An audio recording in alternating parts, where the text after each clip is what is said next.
Good morning, Bitcoins. This is the World Crypto Network live from Prague. It's all happening at Paralinzi Polis at the Hacker Conference. Look, we've even got it here on Google Earth if I push the button right. Oh, Google Earth is loading. That's where we are. We're in Prague. So check it out. We've got the World Crypto Network backdrop with Crypto HW Wallet, which you can get at cryptohwwallet.com. They've got treasures and ledgers. Look, the Google thing's even rotating like a real animation. We are all set here. As you can see, we have the big red couch, and all we need now is people to fill it. So we're going to start filling the couch. Let's bring on Theo Goodman, one of the co-hosts of the World Crypto Network. Come on in, Theo. What's up, everyone? How's it going out there? What do you guys think of they say they like our webcam setup. It's pretty cool, huh? Yes, it's cool. We've got an official backdrop, ladies and gentlemen. We are ready to go full time here, and you're going to see a wide range of guests here. We're going to bring on all kinds of people. The conference is very well organized. I'm really surprised how many rooms there are, and you walk around and you discover one talk, and then you go around, and then there's another talk, and it's very high quality, sound is really good, very high production value.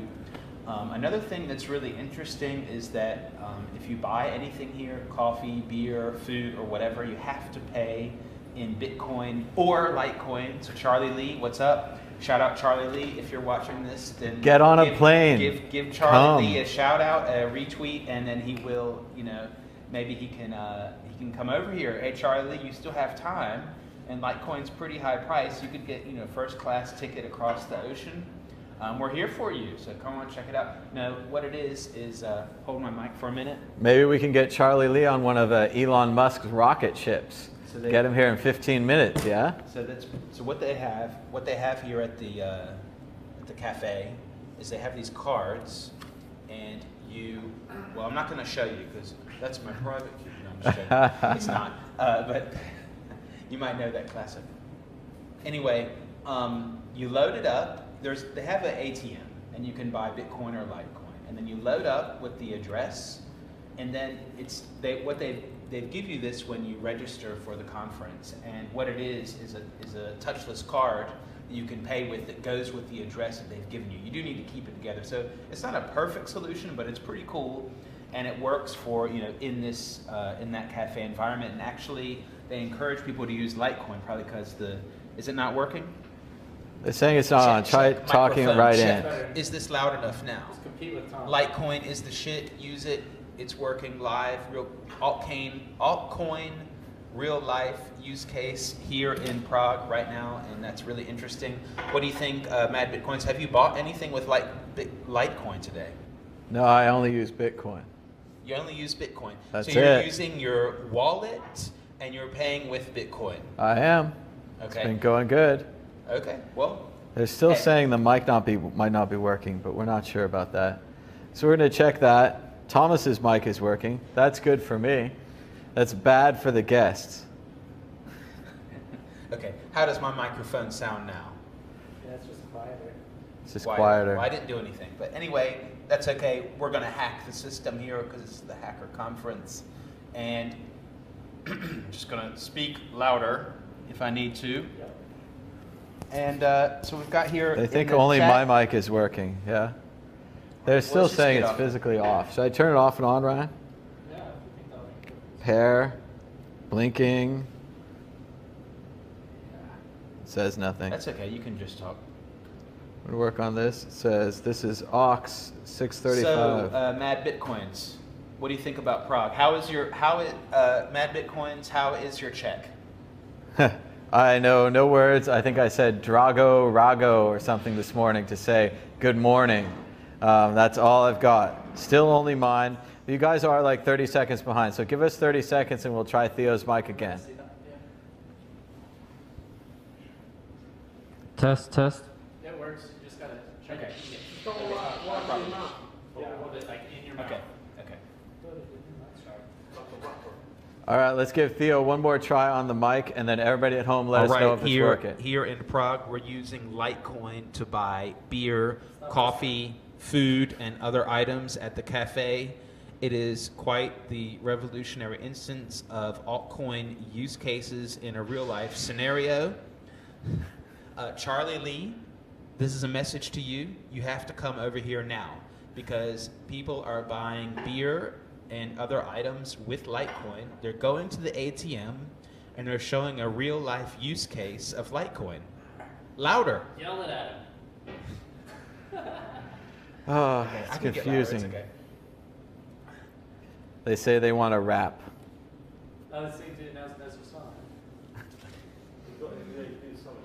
Okay. All right. Anyway, we're gonna try not to get distracted by technical difficulties here, and we're gonna get really loud, ladies and gentlemen. So, what talk, Mad Bitcoins, Thomas Hunt? What talk have you seen today that was interesting, and what talk are you looking forward to in the conference? Well, I never really go to the talks at the conferences, so I'm interested in Paige's talk. She talked about Zcash. I'm interested in Pamela Morgan's talk. She talks about what's going to happen to your Bitcoin when you're dead. I want to hear Tone's talk, although I think I heard it in Essen. Also, Tone's doing an ICO panel, so that might be fun. Adam Back would be great. And then they wanted me to share the lapel mic. So we'll see how that goes. I think Theo's mic is working more, but we'll see how it's going. But first, we also have a rap song. Someone sent us the official rap crypto song.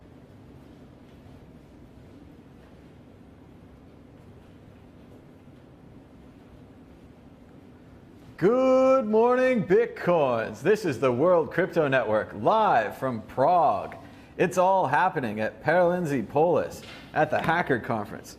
Look, we've even got it here on Google Earth if I push the button right. Oh, Google Earth is loading. That's where we are. We're in Prague. So check it out. We've got the World Crypto Network backdrop with Crypto HW Wallet, which you can get at cryptohwwallet.com. They've got Trezors and ledgers. Look, the Google thing's even rotating like a real animation. We are all set here. As you can see, we have the big red couch, and all we need now is people to fill it. So we're going to start filling the couch.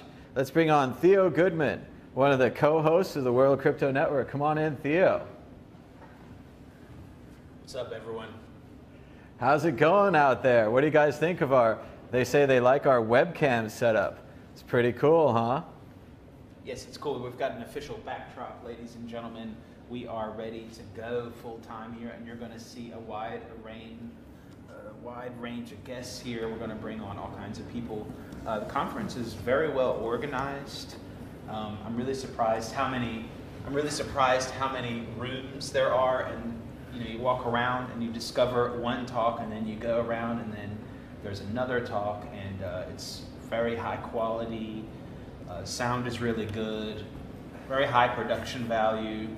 Another thing that's really interesting is that if you buy anything here, coffee, beer, food, or whatever, you have to pay in Bitcoin or Litecoin. So Charlie Lee, what's up? Shout out Charlie Lee if you're watching this. Then get on a plane.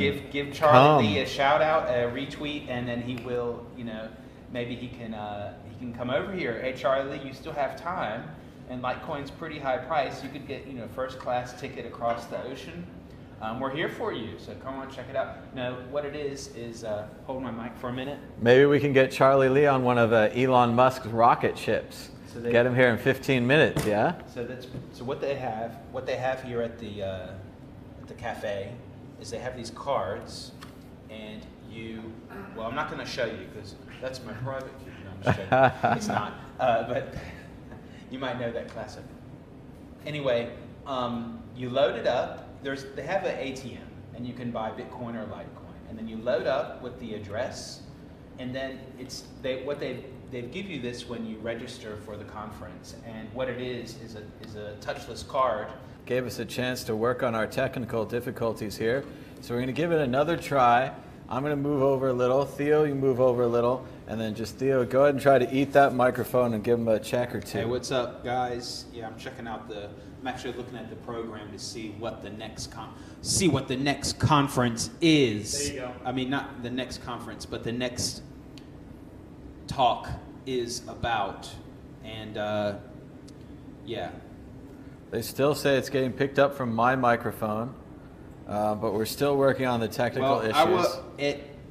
Today at 6 p.m., which is 1800 European time, there is an interesting talk by a guy called Smuggler. The Fog of the Crypto War. Technical aspects of crypto politics and how crypto activists are engaging with a straw man, while the real thing happens in a different room. Undermining algorithms, key escrow, no more end-to-end encryption, breaking internet security by outlawing crypto, and why it's about none of the above. So that actually sounds really interesting. So we're going to have to, some people here are going to have to break out and actually go to that maybe. And maybe we can get Smuggler in here. Now, Smuggler has a mask on, so I don't know if I did see one guy with the mask in the cafe today, but I don't know if it was that one, because there's more than one. But he is, so, you know, that's the thing. If you're going to do a mask and you're going to, you know, go to the demo or you're going to go to the conference, you got to go all out. You got to go mask in, mask out. And so he's doing it right. You know, you got to come in, mask on, and you got to go out, mask on too. And that's how you do it if you're going to go mask. So, that's you know, true, none of this Theo. posing stuff, right? When I saw Zhao Tong in Washington, D.C., those guys never took their anonymous masks off the whole time. They performed. They were all over the place. Always masks on. Right, so we got Smuggler. That looks like a very interesting talk. I was just in briefly in positive libertarianism. I forgot who the speaker was, but I didn't really see a whole lot of it. But actually, I was surprised. You know, a lot of times I'm pretty skeptical about most talks. I think, oh, that's going to be really boring, and I'm just going to fall asleep or something. But actually, it was a lot better than I thought. The last, I don't know, 10 minutes of it.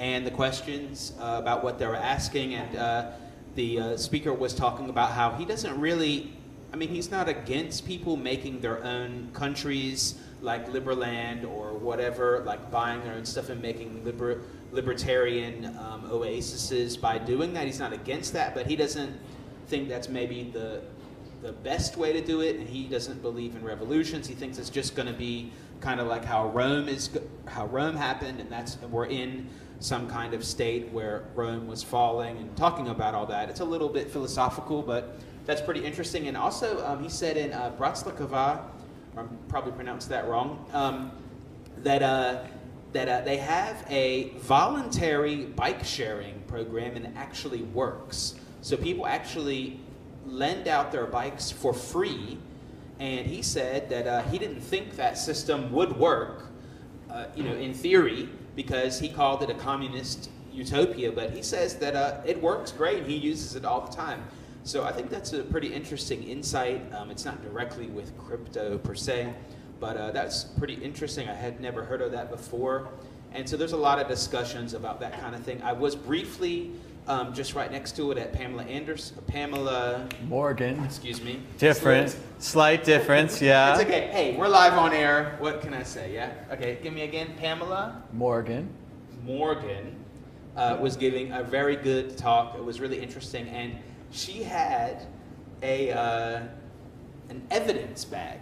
And it's kind of like a, how can I explain? Anyway, it's an evidence bag. It's kind of like a medical bag, because if once you seal it, then it's sealed. And she was talking about, I think someone tell me if I'm incorrect, but she was talking about putting your Trezor or some kind of keys in there, and then you can see if anyone has tampered with it. Because what if, you know, let's say that you have Trezors or whatever, paper wallets or whatever, and they're at your home.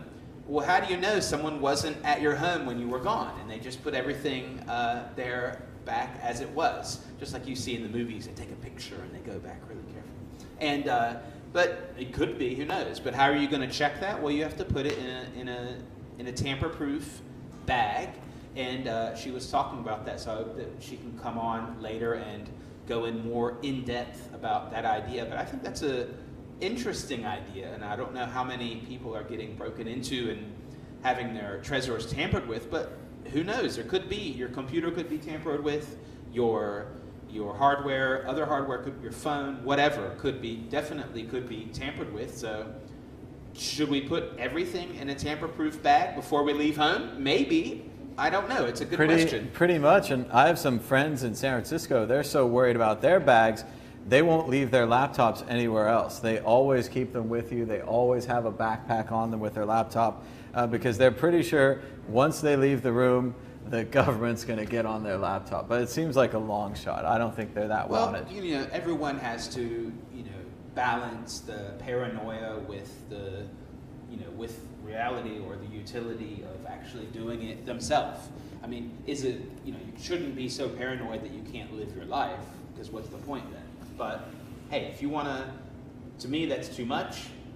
I say just don't put so much valuable stuff on your laptop. Maybe it's not so easy to do.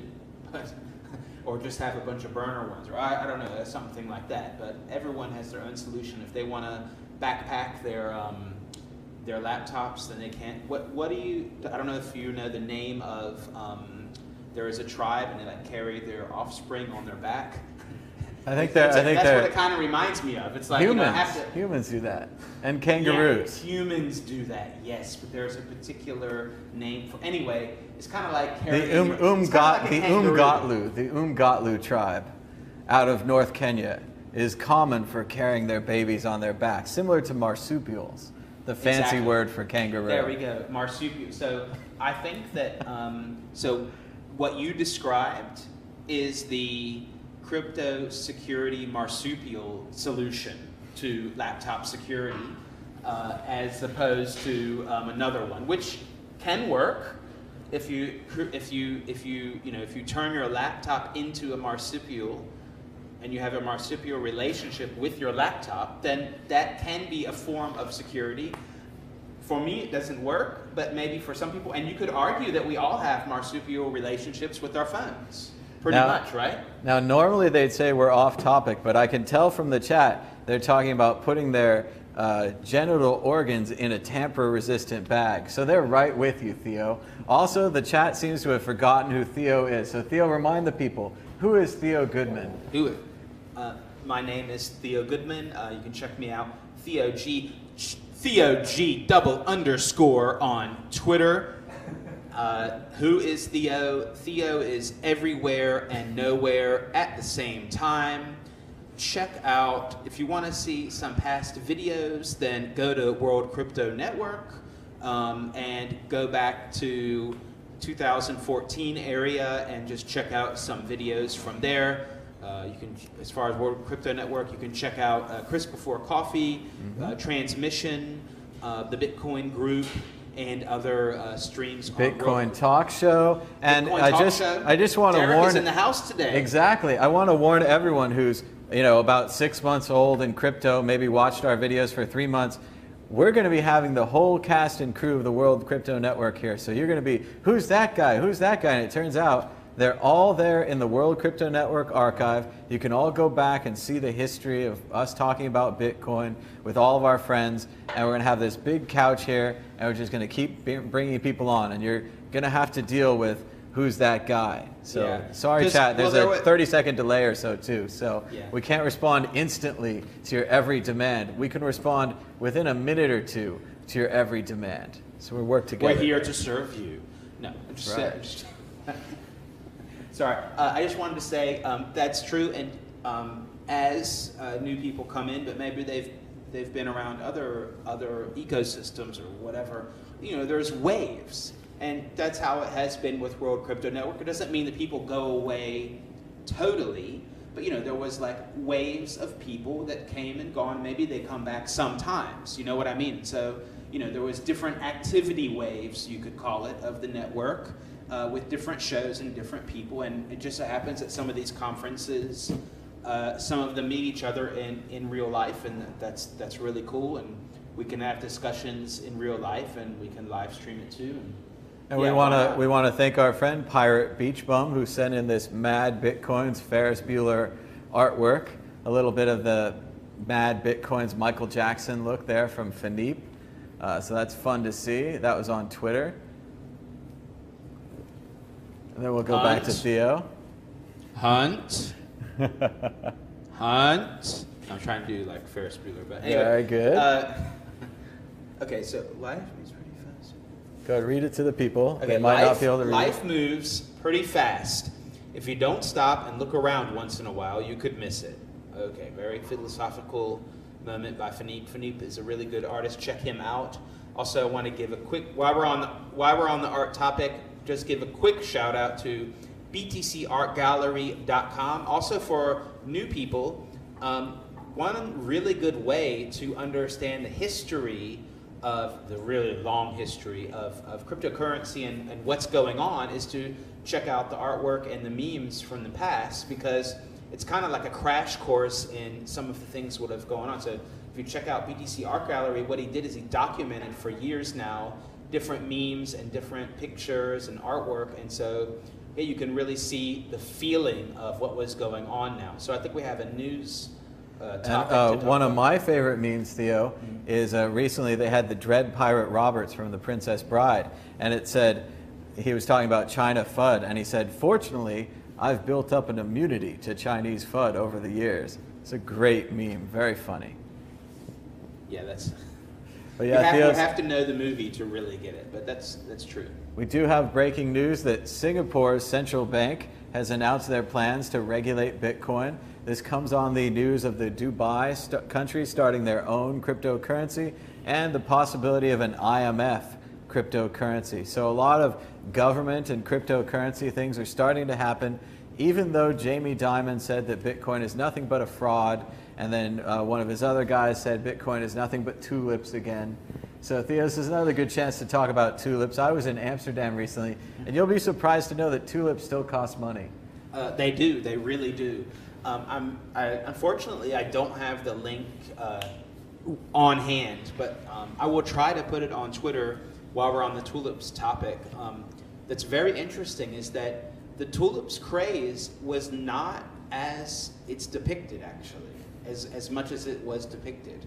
There's not a lot of evidence to say that your everyday grandma invested in tulip futures and things like that, which we sometimes get. So a lot of the stories of the tulip craze are exaggerated. Yes, there definitely was a tulips craze, and there was the price pumped and all that stuff, but overall, there's less historical evidence of as it's usually depicted, which is pretty interesting because it's just used as attempted to use as a knockout argument for about anything speculative, that anything that people are interested in that is going up, people just say, oh, that's tulips, so I'm going to explain myself. Now, as far as Singapore or Dubai or other countries, I mean, I have not read the whole story. I don't know all the details. But, Bitcoin, you don't want to miss out. So what do? Well, you got to do something. Singapore is saying, okay, well, they've got Bitcoin, they've got ICOs. People are coming to Singapore to register their ICOs. We want to have a clear, we want to have rules about it. We don't want to miss out if the governments might think if we don't have regulations, or we don't know if there are strict regulations or in favor of startups, but they're going to want to be on board. They don't want to miss out on that, probably. It's a small country, so they need startups, and I'm going to, without seeing, kind of like behind the hidden door, I'm going to guess that it's relatively favorable for startups to go to Singapore is a regulation, but maybe I'm totally wrong, because I would think a small country would want to have attract business rather than the other way around. Bigger countries can say, oh no, you can go to hell, I don't want this shit. And we're still waiting for Blockchain Valley. We're still waiting for that one country that says we're going to be the Bitcoin country and we're going to do it all and we're going to welcome all the Bitcoiners, because other countries are looking more like they might regulate the Bitcoin. Places like China and Russia, there's been some interesting laws they're working on. So there is still hope that maybe Singapore, maybe Estonia, maybe Switzerland, somebody's going to come out and they're going to say, wow, we can be, or maybe even Dubai, like this morning's announcement of Mcoin, the new Dubai official government cryptocurrency. Well, they're all competing against each other too. You know, they're competing against each other to attract business, more or less. Yeah, I mean, you could say they're competing against each other for worldwide domination through imperialistic military, blah blah blah blah blah. But I mean, you know, they are competing against each other in that sector, you know, to attract the coolest, most profitable businesses that don't disrupt their power structure enough for it to matter. You know, and so they're trying to figure out what rules can we have to. I think a lot of them are coming to, well, we have to say something. Just having no opinion is not going to be enough. Why is that not going to be enough? Well, that's what happened kind of like in China recently, where the rules for the exchanges were kind of unclear. There wasn't a clear rule. And so people start businesses, or there weren't enough clear rules. People start businesses, and then, oh shit, they all get shut down. So if we go ahead and make rules, then people can decide if they want to follow them or not, and whether they think this is a good place to do business or not, and then they might attract more business than the other countries that they're competing against. Now, you know, you could say they're competing to get more tax revenue, or they're just competing to make the whole country better for whatever their motivation is secondary. They're competing against each other, and I think we're just going to see more and more, whether it's making their own cryptocurrency or having favorable regulations, or even having unfavorable regulations to say, no, we don't like this. We want to kick that. We want to get rid of them, maybe. So we're going to see more and more. And Jamie Dimon, I mean, he's getting sued for saying Bitcoin is a scam on Twitter, or whatever his exact quote was. And yeah, you know, if you are in the regulated market like Jamie Dimon is, you can't do that, because there are registered derivatives traded in Bitcoin, and a company that is from, you know, one of those registered derivatives is saying, hey, you can't do that, Jamie Dimon. And then at the same time, buy our derivative in your customer's behalf. So, you know, that might be allowed in some, you know, gray area markets, but it's not allowed in the registered space. So let's see. But he got a lot of exposure. You know, more people know who Jamie Dimon is. Maybe this is, you know, part of his promotion for his autobiography. Oh, there it is. You know? That's the inside. He'll have a new autobiography. I think most people know who Jamie Dimon is, but it's always good for the media when they have one of their sources they can quote, and they can say, once again, the same old narrative from 4 years ago or 3 years ago, Bitcoin's a scam, Bitcoin's tulips, all of these things. But it's starting to seem really desperate. I really think the bankers are starting to be afraid of Bitcoin. They're starting to realize what it could do. The IMF head, the head of the Russian central bank, even the Chinese government, when they banned ICOs and closed their exchanges, they all said that they were afraid of Bitcoin taking away the government's monopoly over the ability to make currency. And we wanted to do a quick check of the Bitcoin price. It's around 43.85 when I turned my laptop around.